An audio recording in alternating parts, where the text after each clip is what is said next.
ಇಲ್ಲಿ ಸರ್ ಒಂದು ಡ್ರೋನ್ ಅಂತ ತೋರಿಸ್ತಾ ಇದ್ದಾರೆ. ಒಂದ್ ಡ್ರೋನ್ ಇಲ್ಲೇ ನಮ್ಮ ಪ್ಯಾಲೇಸ್ ಸ್ಟೇಜ್ ಮುಂದೆನೆ ಹಾರಿಸ್ತಿದೆ ಸರ್. ನೋಡಿ ಅಲ್ಲಿ ನಮ್ಮ ಪುಟಾಣಿ ಮಗು ಅಂತ ಹೇಳ್ತಿದೆ 3,000 ಡ್ರೋನ್ಗಳನ್ನ ಹಾರಿಸೋದ್ರ ಮುಖೇನ ವಿಶ್ವ ದಾಖಲೆ ಅಥವಾ ವರ್ಲ್ಡ್ ರೆಕಾರ್ಡ್ ಕ್ರಿಯೇಟ್ ಮಾಡೋ ಹಾದಿಯಲ್ಲಿ ಇದೆ.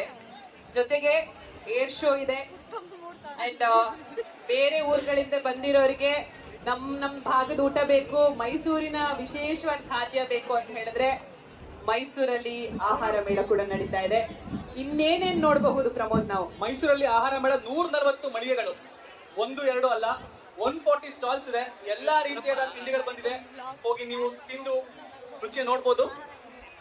ಹಾಗೂ ಪುಸ್ತಕ ಓದುಗರಿಗಾಗಿ ಪುಸ್ತಕ ಸಂತೆ, ಪುಸ್ತಕ ಮೇಳ ಇದೆ. ಬೇರೆ ಬೇರೆ ವಿಭಾಗಗಳು ಪ್ರಾಯಶಃ ಇಂಥ ಕಾರ್ಯಕ್ರಮ ಅಂತ ಹೇಳಿದ್ರೆ ದಸರಾ ಈ ಬಾರಿ 11 ದಿವಸ, ಪ್ರತಿ ಬಾರಿ 9-10 ದಿನ ಆಗ್ತಾ ಇತ್ತು. ಈ ಸರಿ 11 ದಿವಸ. ಎಲ್ಲವನ್ನು ನೋಡ್ಬೇಕಂದ್ರೆ ಪ್ರಾಯಶಃ 11 ದಿನಾನು ಸಾಕಾಗೋದಿಲ್ಲ. ಹೌದು, ಸಮಯ ಸಾಕಾಗಲ್ಲ, ಅಷ್ಟಿದೆ ನೋಡಕ್ಕೆ. ಅಂಡ್ ಮೈಸೂರು ಪೂರ್ತಿ ಕಾರ್ಯಕ್ರಮಗಳಿದೆ. ಆಗ್ಲೇ ಹೇಳ್ದಂಗೆ ಹಲವಾರು ವೇದಿಕೆಗಳಲ್ಲಿ